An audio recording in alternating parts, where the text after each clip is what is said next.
पे थे गवर्नमेंट में, उन्होंने एक सेपरेट प्राइवेट इंस्टीट्यूट चलाना शुरू कर दिया कि आप बच्चों आप आइए हमारे पास, हम आपको पुलिस के एग्ज़ाम की ट्रेनिंग देंगे। ये सारे चीज़ें चल रहे थे, बट मेरा कन्फ्यूजन ये था कि मैं जब एग्ज़ाम हॉल में गया और मैं जब पेपर देखा तो मैं टोटली कन्फ्यूज़ था और वो पेपर मैं क्रैक नहीं कर पाया।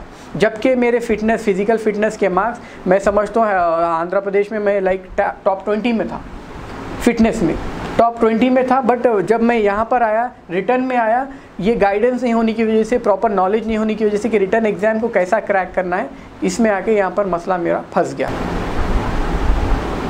अस्सलाम वालेकुम नाज़रीन, मेरा नाम है सैयद नवीद और ग्रुप 1 के जो नोटिफिकेशन जारी किए गए हैं उसकी तफसीलात के लिए आज हम मालूम करेंगे। मेरे साथ है मेरे काबिल दोस्त SK अशरफ जो कि एडवोकेट है और इनकी माहिरत ये है कि ग्रुप 1 के एग्ज़ाम्स की प्रिपरेशन ये स्टूडेंट्स को कराते हैं और ख़ुद भी ये एग्ज़ाम लिख चुके हैं। तो आइए आज इनसे मालूम करते हैं कि इनकी जो इन्फॉर्मेशन है और एक्सेलेंस है इसके ऊपर, ये नोटिफिकेशन के ऊपर आप अपने नॉलेज की थोड़ी रोशनी डालिए अशरफ। अस्सलाम वालेकुम। जैसा कि नवीद भाई बताए कि TSPSC की नोटिफिकेशन जारी हो चुकी है। जी हाँ, ग्रुप वन को हमारी तेलंगाना गवर्नमेंट ने फिर से एक बार स्टूडेंट्स को मौका दिया है जो अपियर नहीं हो सके, जो लास्ट टाइम फॉर्म नहीं फिल कर सके, कुछ टेक्निकलिटीज़ की वजह से जो रुक गए हैं फॉर्म फिलअप करने से, वो लोग के लिए ग्रुप 1 नोटिफिकेशन जारी हो चुकी है। 19 फरवरी 2024 को न्यू नोटिफिकेशन आई जिसका हमें बेसब्री से इंतज़ार था, नोटिफिकेशन नंबर 2/24 TSPSC। हाँ, अभी इसमें आते हैं हम नोटिफिकेशन। ग्रुप वन की जॉब क्या है आखिर? ये ग्रुप 1 ये है कि जो नॉर्मली जो गवर्नमेंट जॉब्स रहते हैं बिलो UPSC, जो स्टेट लेवल में जो स्टेट लेवल में हाईएस्ट पोजीशन की जो जॉब है वो ग्रुप 1 गवर्नमेंट जॉब, ठीक है। ग्रुप 1 के आते ग्रुप वन की डेट ऑफ सबमिशन ऑनलाइन कब से स्टार्ट हो रहे हैं? 23 फरवरी 2024 टू 14 मार्च 2024, ठीक है। 23 फरवरी 2024 टू 14 मार्च 2024, यानी कि हमें नियरली 1 मंथ का टाइम है, ओके। और ये लास्ट डेट एप्लीकेशन क्या है इसकी? 14 मार्च जैसा कि बताएं, उसमें 5 बजे तक, ना कि 12 बजे तक नहीं, सिर्फ 5 बजे तक, ओके। हाँ, एप्लीकेशन कुछ क्या है, जो नॉर्मली फॉर्म फिलअप कर रहे थे, कुछ माइनर गलती भी हो सकते हैं, वो उसमें गलतियों को करेक्शन करने के लिए क्या है डेट फिर से 23 मार्च की जब स्टार्ट होंगे। इसमें सिर्फ आपको 4 दिन का टाइम, ज़्यादा नहीं, 4 दिन, 23, 24, 25, 26, 27 के बाद ये डेट रोक देंगे। ये भी कब? 5 बजे रुक जाती, ठीक है। इसके बाद हॉल टिकट्स आपको जब इन नोटिफिकेशन आएंगे, हॉल टिकट्स रिलीज हो गया तो 7 डेज का टाइम रहता, आप हॉल टिकट्स डाउनलोड कर ले सकते हैं। अभी इसमें क्या है, जो लास्ट टाइम ग्रुप 1 की बिफोर हमारी जो लास्ट TRS गवर्नमेंट थी, TRS गवर्नमेंट में जो हमारे TRS गवर्नमेंट से भी आप ग्रुप 1 नोटिफिकेशन, उसमें कई लोग फॉर्म फिलअप करे थे। सो वो लोग को भी चाहिए कि ये साल 100% फिलअप करें, क्योंकि जो लास्ट फिलअप करे थे ग्रुप 1 का वो कैंसिल हो गया, ठीक है। सो वो लोग को 100% रीअप्लाई करना है। अगर आप लोग अप्लाई नहीं करेंगे तो आप ये मौके से महरूम रह जाएंगे, ओके। अभी क्या है ये ग्रुप 1 ये सर्विसेज क्या है इसमें? लाइक इसमें जो पोस्ट जो अभी आए हैं, डिप्टी कलेक्टर, जो मैं अभी आपको बताया था कि यूपीएससी रैंक लेके जो यूपीएससी के वेरी नेक्स्ट जो पोजीशन रहती है ग्रुप 1, ठीक है। इसमें deputy collector, deputy superintendent of police, commercial tax officer, RTO regional transport officer, district panchayat officer, district registrar, deputy superintendent of jails, assistant commissioner of labour, assistant excise superintendent, municipal commissioner grade 2, district social welfare officer, district schedule caste development officer, ठीक है। अभी ये जो post है ये तो post है, मगर इसमें एज रिलैक्सेशन क्या है? क्योंकि लास्ट टाइम जो आया था एज रिलैक्सेशन जो 35 था उसको बढ़ा के 45 कर दिया, किसी में 46 कर दिए। तो अभी ये डिप्टी कलेक्टर की जो वैकेंसीज है थ्रू आउट तेलंगाना 45 वैकेंसीज, ठीक है। उसमें age criteria from 18 years to up to maximum 46, ठीक है। और डिप्टी सुपरिटेंडेंट ऑफ पुलिस के लिए ये जो जॉब है यूनिफॉर्म वाली जॉब रहेंगी, ठीक है। ये यूनिफॉर्म वाली जॉब रहेंगी, ओके। सो इसमें क्या है, एज रिलैक्सेशन ज़्यादा नहीं है, सिर्फ 21 years to up to 35। Okay. Commercial tax officer के 48 पोस्ट है, age relaxation 18 years to 46 years. Regional transport officer की एज क्या है, इसमें जो ये आरटीओ के बहुत कम पोस्ट आए हैं, उसकी एज है 21 years to 46 years. District panchayat officer और ये 7 पोस्ट है और इसकी जो एज रिलैक्सेशन है 18 ईयर्स टू 46। डिस्ट्रिक्ट रजिस्ट्रार इस बार तेलंगाना गवर्नमेंट ने डिस्ट्रिक्ट रजिस्ट्रार के पोस्ट दिए हैं। डिस्ट्रिक्ट, क्योंकि तकरीबन आपको तो मालूम है कई ऑफिस में रजिस्ट्रार नहीं है, सो इसी वजह से इस बार डिस्ट्रिक्ट रजिस्ट्रार भी पोस्ट आए हैं और 6 पोस्ट है, 18 टू 46 ईयर्स इसकी भी eligibility. Deputy superintendent of jail males, ठीक है, only males, not for females. So इसमें पोस्ट है सिर्फ 5 और इसका जो है ना एज रिलैक्सेशन ज़्यादा नहीं है क्योंकि ये भी यूनिफॉर्म वाली जॉब है, सो इसीलिए 18 to 35 years maximum. Assistant commissioner of labour, इसके पोस्ट आए 8 है, इसकी जो एज क्राइटेरिया है 18 ईयर्स टू 46 ईयर्स।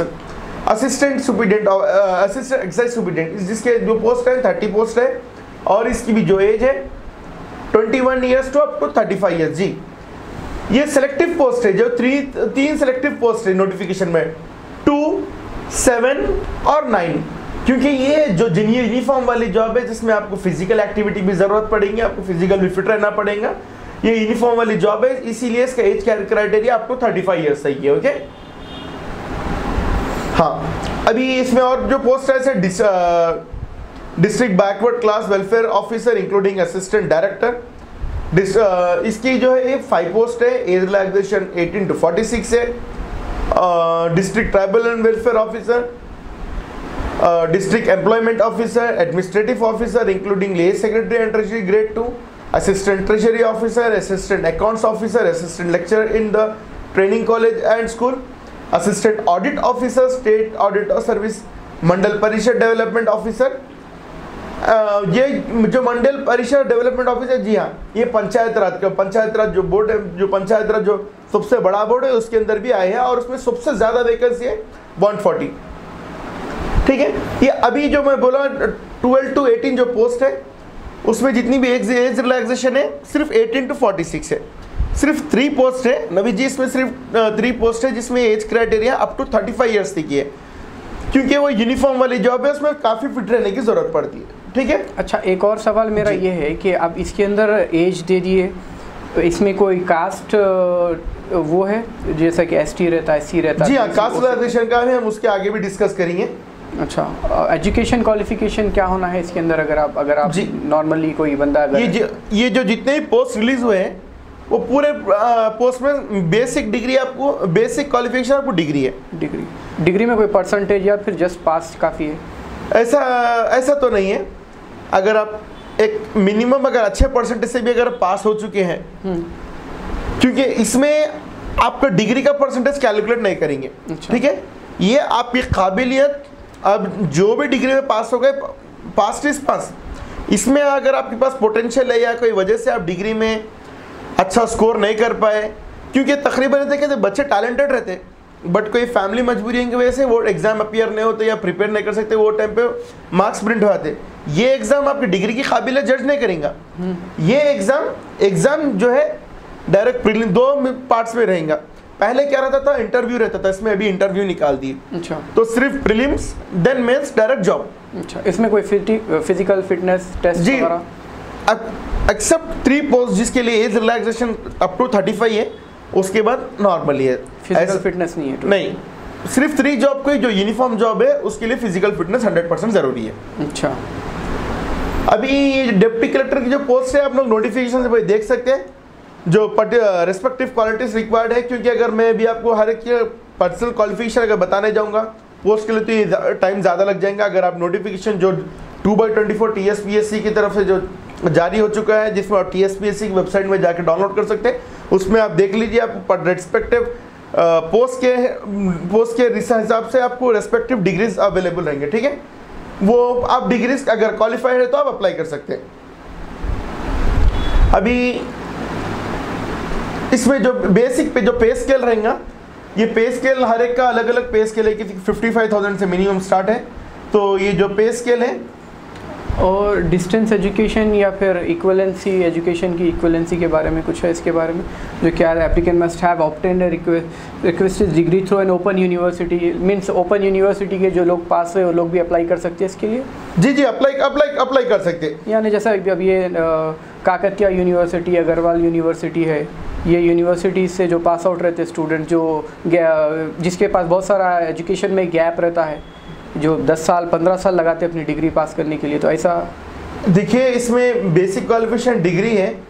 अगर इस पर एक बार मैं ये रिकमेंड करता हूँ कि एक बार आप लोग क्राइटेरिया देख लीजिए, क्योंकि हर एक का में अगर क्राइटेरिया आपको डिफरेंट अलग अलग एक्सप्लेन करना तो काफ़ी लंबा टाइम लग जाएंगे नवीद जी। अच्छा, अभी डिस्टेंस एजुकेशन जो है ना, डिस्ट्रिक्ट एजुकेशन को भी हमारी गवर्नमेंट परमिशन दे चुकी है, नोटिफिकेशन में आप क्लियरली देख सकते हैं। अच्छा, ठीक है। फिजिकल रिक्वायरमेंट की तरफ आते हैं जी। फिजिकल रिक्वायरमेंट अगर हम देखेंगे तो must be less than 165, must be not less than 165। हाँ, ये 165 means 5 feet 8 inch, sorry 5 feet 6 inch. जी ये जो है ना, आपको फिर यही बोल रहा हूँ कि कई लोग इसमें कंफ्यूज आ रहे हैं। इसमें क्या है, अगर हाइट का इशू भी रहा तो कोई इशू नहीं, सिर्फ जो यूनिफॉर्म बेस्ड जॉब है उसके लिए जिसमें फिट होना पड़ता है, जिसमें क्योंकि एक्टिविटीज ज़्यादा रहते हैं, सिर्फ वो यूनिफॉर्म बेस्ड जॉब से अटैक है। दूसरे उसमें आपको कोई ऐसा क्राइटेरिया नहीं कि हाइट ये रहना, फिजिकल फिटनेस है ना, ऐसा कोई नहीं है। अब अगर आपके पास टैलेंट है, आप क्रैक कर सकते हैं एग्जाम, आप वो प्रिपरेशन कर सकते हैं। तो हाँ, ये प्रिपरेशन TSPSC ग्रुप 1 क्वालिफाई होने का सिर्फ एक ही तरीका, आप जितना जो सिलेबस पढ़े आप थरोली पढ़िए, क्योंकि लिमिटेड सिलेबस है कंपेयर टू UPSC। ये लिमिटेड सिलेबस है, ठीक है, ये एक लिमिटेड सिलेबस है, ऐसा वास्ट सिलेबस नहीं है कि जिसमें आप क्रैक करना मुश्किल है। क्योंकि कंपेयर टू UPSC अगर आपके पास पोटेंशियल है तो आप इजीली क्रैक कर सकते हैं, ठीक है। और बार बार प्रिपरेशन करिए, बार बार मॉक टेस्ट लीजिए, और इसमें आपके पास हिम्मत रखिए, क्योंकि काफ़ी टाइम के बाद आया सो है, काफ़ी टाइम के बाद आया सो है। तो इसी वजह से आप ये इसके लिए अच्छा पोटेंशियल लाएंगे पढ़ना, ऐसा नहीं कि फिर आता क्या है। अभी ये आपको कई ज़्यादा से ज़्यादा हमारी जिस तरह हमारे कांग्रेस गवर्नमेंट जिस तरह हमको कमिटमेंट दिए कि हम ज़्यादा से ज़्यादा जॉब लाएंगे, तो वो इसी बेस पे ज़्यादा से ज़्यादा जॉब्स आ चुके हैं। तो इसी बेस पे आप अभी प्रिपरेशन मस्ट अच्छा प्रिपरेशन करिए। और हाँ, इसमें जो सब्जेक्ट्स है रिक्वायरमेंट आपको डायरेक्ट आपको नोटिफिकेशन जो 2/24 नोटिफिकेशन है इसमें दे दिया। इस अब ये केस में मल्टी जोन 1 मल्टी जोन 2, इसमें और एक आपके जो क्राइटेरिया जो लोकल कैंडिडेट्स रहेंगे रेस्पेक्टिव जोन, सो उसमें क्या रहेंगे, जो 95% प्रीफरेंस किसको देंगे, लोकल वालों को। अच्छा। पहले ऐसा नवीद जी पहले ऐसा होता था कि आप कहीं के भी रहने दो, अगर आप पास हो गए आपको जॉब मिल जाती है, तेलंगाना से या फिर आंध्रा से, कोई भी डिस्ट्रिक्ट के हो, कहीं के भी रहो। हाँ, पहले ऐसा होता था नवीद जी, आप तकरीबन अभी भी गवर्नमेंट ऑफिस में कहीं देख सकते हैं, वो नॉन लोकल रहते बट आके यहाँ पर बैठे हुए रहते पोस्ट अच्छा, लेके। अच्छा, वो क्योंकि वो लोग पढ़ के आए, हार्डवर्क करके आए। मोस्टली ऐसी देखने को मिलता है कि वो बंदा लोकल नहीं रहता है बट वो बड़ी पोजीशन पे रहता है। जी, वो बिलोंग्स टू, वो हमेशा से डिस्ट्रिक्ट से, मैं बहुत कम देखा है ऐसा रजिस्ट्रार ऑफिस में या फिर हायर पोजीशंस पे जो बंदे हैदराबाद को, जो नेटिव हैदराबादी रहते हैं, वैसे बहुत कम रहते हैं। जी, ये क्या।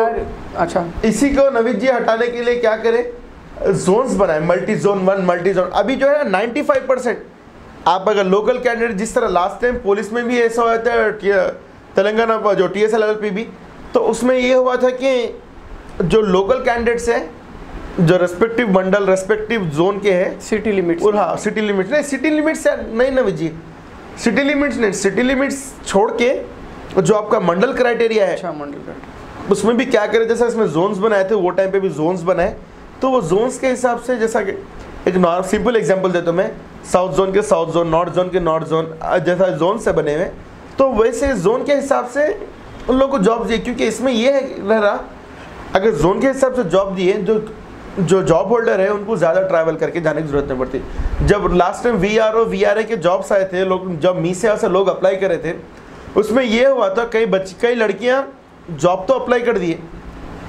उन लोगों को जॉब भी आ गई, बट ऐसा हुआ कि जो राजेंद्र नगर की तरफ के उधर वो तरफ माइलरदेवपल्ली की तरफ जो लड़कियां रहते हैं उनको जॉब आई उप्पल की तरफ। अच्छा, सो नियरली है तो सेम सिटी डिस्ट्रिक्ट जो भी है, बट ट्रैवल करने में बहुत लंबा हो जाता है। उस वजह से बच्चियां क्या करें, जॉब छोड़ दिए। हाँ, तो उसी वजह से गवर्नमेंट क्या करे, वो चीज़ को रोकने के लिए ये मल्टी जोन्स लाए, जो जिसके लिए स्टूडेंट्स को एडवांटेज है।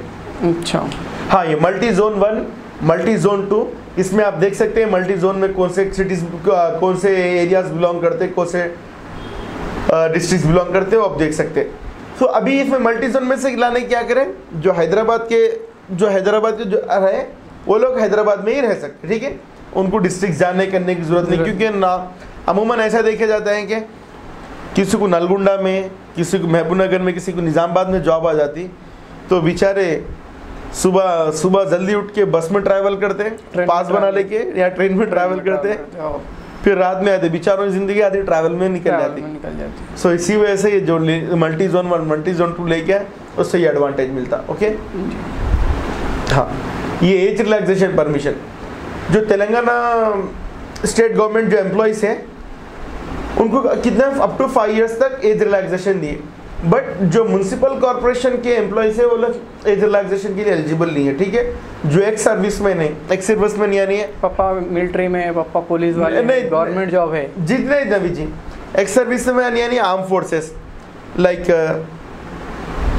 जो हमारे देश के जो सोल्जर्स है, आर्मी, हमारे जो प्रोटेक्टर्स है, जो हमारे कंट्री की जो असल जान है, एक्स सर्विस में जो आर्मी में डिफेंस फोर्सेस है, डिफेंस फोर्सेस में वो लोग क्या है, एक टाइम तक क्राइटेरिया रहता है, उसके बाद रिटायर कर देते हैं, जल्दी रिटायरमेंट होता। सो वो लोग के लिए भी क्या कहीं नॉर्मल ये देखा जाता है कि वो लोग अगर गवर्नमेंट जॉब्स नहीं मिले तो कहीं सिक्योरिटी फोर्सेस में, प्राइवेट सिक्योरिटी फोर्सेस में यहाँ वहाँ ज्वाइन करते।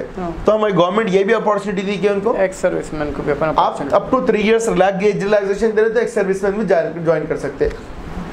एनसीसी के लिए ऑब्वियसली 3%, क्योंकि एनसीसी तो हमें चाहिए कि हर स्कूल में, हर कॉलेज में मैंडेटरी कर दे एनसीसी मैंडेटरी करने से एक तो जो सेल्फ कॉन्फिडेंस है वो बढ़ता है। जो मेन इसमें जो इंक्रीज होता, ये स्टूडेंट में जो एक्टिविटीज़ से इंक्रीज होता है, उससे क्या माइंड पावर इंक्रीज होता है। और क्या है, हमारे जो बच्चे जो मिलिट्री में या पुलिस में रिक्रूटमेंट नहीं जाना सोचते, उनको ही मालूम रहता है आखिर एनसीसी है क्या, तो उसकी वजह से वो लोग एनसीसी जो करे हुए एनसीसी इंस्ट्रक्टर को 3 years length of service rendered in the NCC.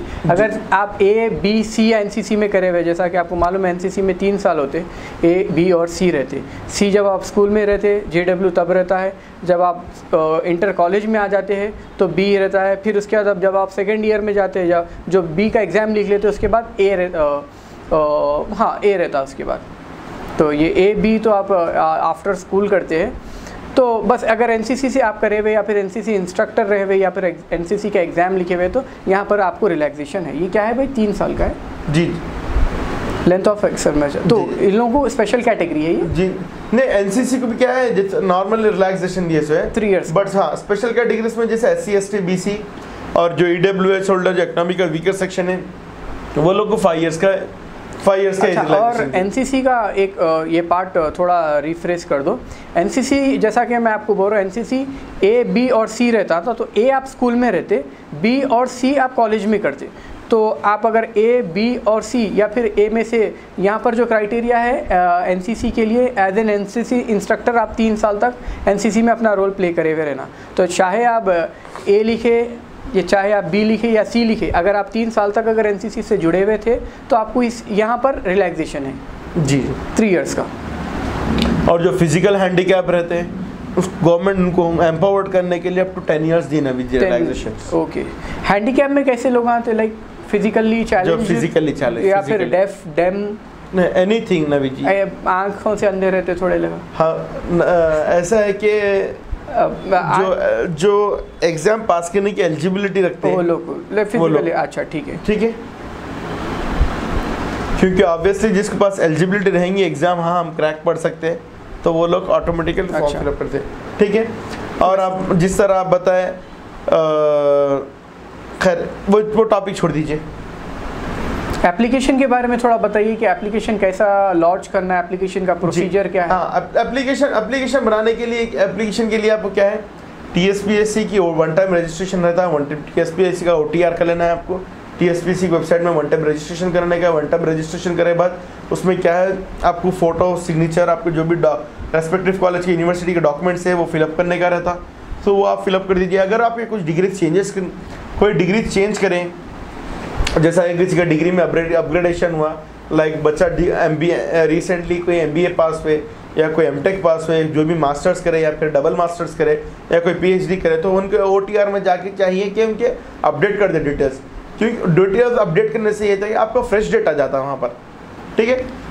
आप इसमें और ये है कि जो वन टाइम रजिस्ट्रेशन है, वन टाइम रजिस्ट्रेशन करने के बाद ही एलिजिबल रहेंगे टीएसपीएससी का फॉर्म फिलअप करने के लिए। अच्छा जी। इसकी फीस रही बात, इसकी फीस कितनी रहेंगी? जो टीएसपीएससी की जो फीस है 200 रुपीज़ पर एप्लीकेशन है, ठीक है, 200 रुपीज़ पर एप्लीकेशन। बट जो ऑलरेडी गवर्नमेंट एम्प्लॉइज जो ऑन सर्विस है उनके लिए 120, हाँ जी हाँ, उनको 120 एक्स्ट्रा पे करना है। वेबसाइट पे करना रहता है अपने को? जी हाँ, क्योंकि उसमें ये रहता है कि आपको ऑप्शन रहता है कि आप ऑलरेडी सर्विस में ही या नहीं। जो ऑलरेडी जिसके पास जॉब नहीं है तो उनके लिए हमारे गवर्नमेंट क्या करे, 120 रुपीज़ जो एग्जामिनेशन जो भी चार्जेस है, स्टेशनरी चार्जेस हो, अच्छा, वो थोड़ा कम कर दे टुवर्ड्स एग्जामिनेशन। एप्लीकेशन फीस 200 रुपये है, फिर एग्जाम फीस 120 रुपये है जी। अच्छा, और कुछ फीस है क्या इसके अंदर? नहीं, बट ये 120 रुपये फीस सिर्फ जो एम्प्लॉइज ऑलरेडी जो जॉब पे है। अच्छा। जो अनएम्प्लॉइज है, अनएम्प्लॉइज के लिए फीस कुछ भी नहीं है, सिर्फ 200 रुपये रजिस्ट्रेशन फीस है, वो बन दिए तो काफ़ी है। अगर कोई पहले वो पिछले साल लिखे हुए थे एग्जाम, उन लोग अगर फिर से अगर 20 बार लिख रहे तो उनके लिख सकते वो फीस में लिखना है, नहीं फिर से पे करना है? नहीं, फिर से पे करना पड़ता ऑब्वियसली। मैं स्टार्टिंग में ही बोला कि अगर इवन ग्रुप 1 में आप लास्ट नोटिफिकेशन में अप्लाई भी कर लिए तो वह फिर से आपको अप्लाई करने का है, ठीक है। अच्छा, तो अब इसका सेंटर कहाँ है? हैदराबाद? हाँ, ये इसके आपका जो नोटिफिकेशन है 2/24 उसके पैरा 10 में आपको डायरेक्ट 10.1 में डिटेल्स दे दिया। देखिए OMR बेस एग्जाम रहेगा, जो फॉलोइंग डिस्ट्रिक्ट्स है 1 to 30। ये चूज द करेक्ट आंसर रहेंगे, यानी आंसर्स लिखना रहेंगे। हाँ, OMR बेस प्रीलिम्स जो है नवी जी, OMR बेस रहेगा। तो इसमें क्वेश्चन पेपर या बुकलेट नहीं रहती, अपने को सिर्फ टिक करना है, चूज द करेक्ट आंसर करना है। जी, जैसा ये लॉ सेट का एग्जाम होता है। जी हाँ, OMR लाइक बबलिंग जिस तरह करते हैं उस तरह बबलिंग, ठीक। अब जिसे अगर जो कोई प्रीलिम्स में क्वालिफाई हो गए तो उनके बाद डायरेक्ट ऑब्वियसली मेंस को जाना पड़ेगा। और मेंस का सिलेबस भी आपको ऐसा कोई नहीं कि हिडन सिलेबस है, आपको नोटिफिकेशन में ऑलरेडी मेंस का सिलेबस भी दे दिया है। एक मिनट में आपको अभी मेंस का सिलेबस बता दो मैं।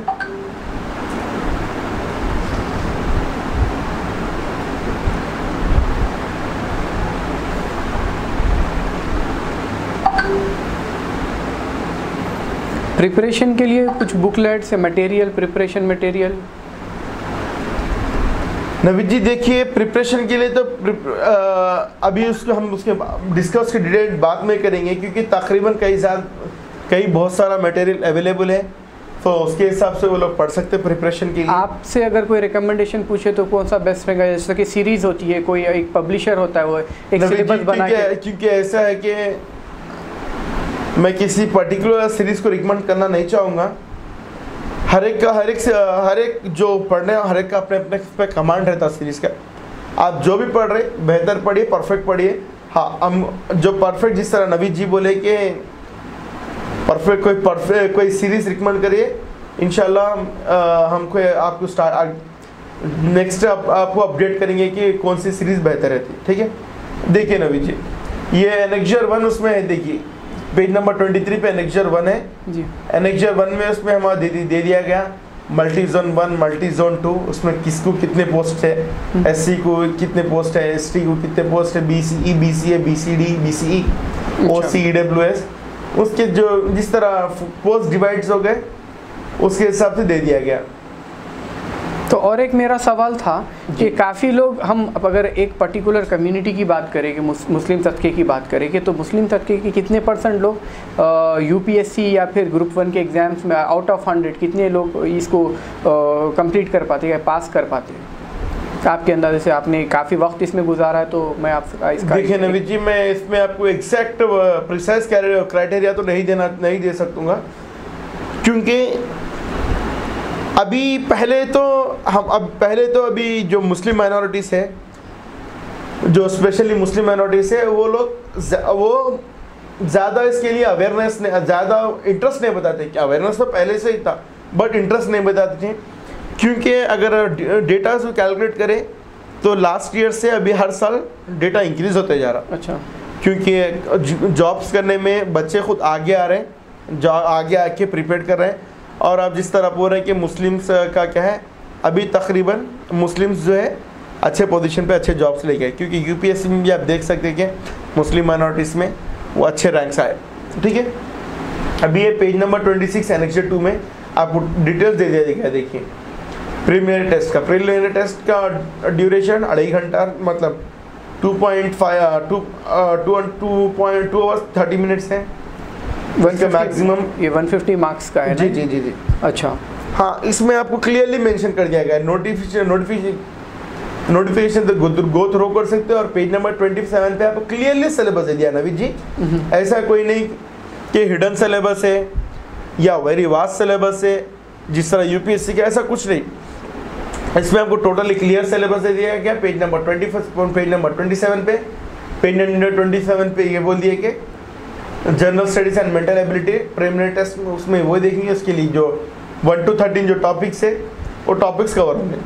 बस 1 to 13 जी, 1 to 13 में क्या है नवी जी? इसमें करंट अफेयर्स आ गया, international relations and event, general science, environmental science, world geography, economic governance, policy of Telangana state, logical reasoning, analytic, काफ़ी सारे सब्जेक्ट्स हैं जो भी हैं। आपको पेज नंबर 27 नोटिफिकेशन का जो पेज नंबर 27 है, इसमें आपको डिटेल्स दे दिया गया। ठीक है नवीद जी? ठीक है। अभी इसमें आपको बस इतना करना है कि पेज नंबर 27 के बाद से आपको टोटल सिलेबस दे दिया गया, हर एक चीज़ में क्या पढ़ना है, क्या करना है। तो ये जो सिलेबस दिया गया है, क्या ये कंप्लीट सिलेबस है या? हाँ, कंप्लीट सिलेबस है। इसे एलॉबरेट किया जाएगा? और नहीं, नोटिफिकेशन में बस आ गया, इसके अंदर से ही पूछेंगे। तो इसके अंदर से पूछेंगे ना, ये जो पीडीएफ है उसके अंदर से पूछा जाएगा?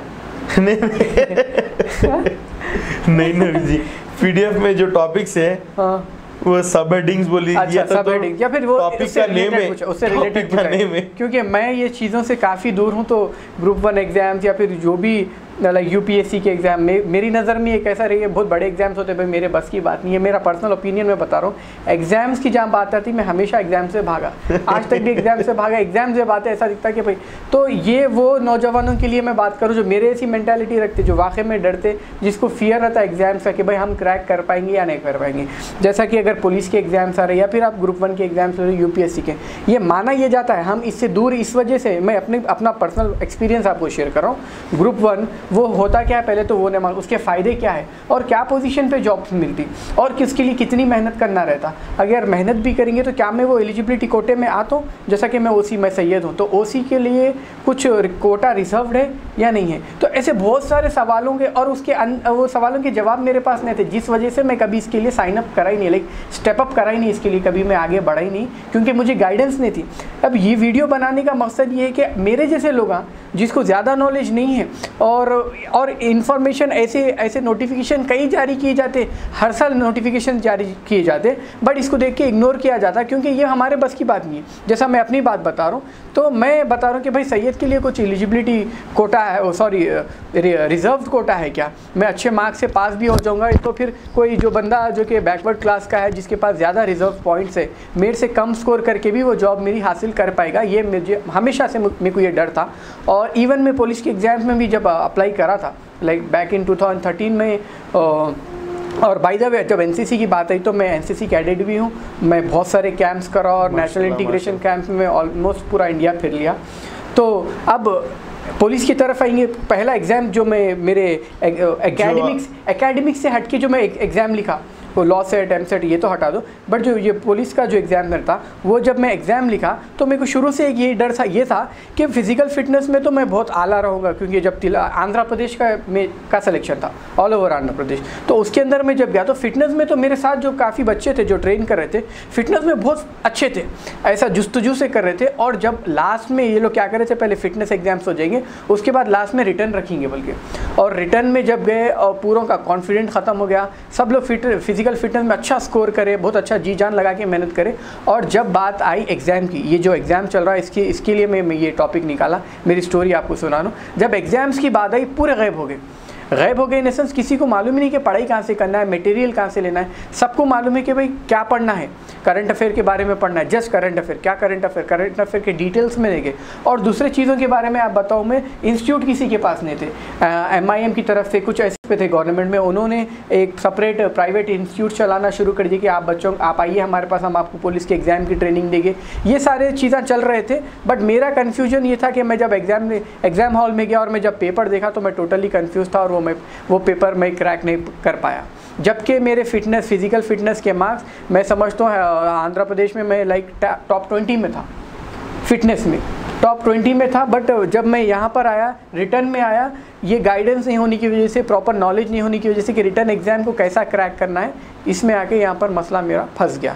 तो मैं ये अगर आप लोग अगर गलती दोहरा रहे, वो तो खैर फिजिकल फिटनेस था और जो बहुत पुरानी बात थी, मगर अब ग्रुप 1 के एग्ज़ाम में मैं आपको एक इन्फॉर्मेशन देना चाह रहा था। इसका सिलेबस आपके सामने खुला पड़ा है, सारी इन्फॉर्मेशन इंटरनेट पे है, सारा आपको सिलेबस सामने पड़ा है। ये मान लीजिए कि पूरा क्वेश्चन पेपर आपको एग्ज़ाम से पहले लीक कर दिया गया है। अब आपको जितनी मेहनत करना है, जितनी मेहनत आप कर लिए, जितना फोकस करके आप पढ़ लिए, डिस्ट्रैक्शन से हटे, उतनी आसानी से आप ये एग्ज़ाम को क्रैक कर सकते हैं। और इसके ऊपर और अब डिटेल में बात आपने अशरफ भाई समझाएंगे। और अशरफ भाई के बारे में एक बात मैं बोल दूं, अशरफ भाई एक जानी मानी शख्सियत है और मेरे काबिल कलीग भी है, हाई कोर्ट के एडवोकेट भी है और गिनेस वर्ल्ड रिकॉर्ड होल्डर भी है, जिन्होंने टाइपिंग में ABCD Z तक और Z से लेके वापस A तक टाइपिंग का वर्ल्ड रिकॉर्ड होल्डर है। प्रीवियसली इन्होंने हाई कोर्ट में एक अपना वर्ल्ड रिकॉर्ड बनाया। ये पर थोड़ा आउट ऑफ टॉपिक हो रहे हैं, मगर ये शख्सियत को इंट्रोड्यूस भी कराना ज़रूरी था, इस वजह से मैं बोला आपको।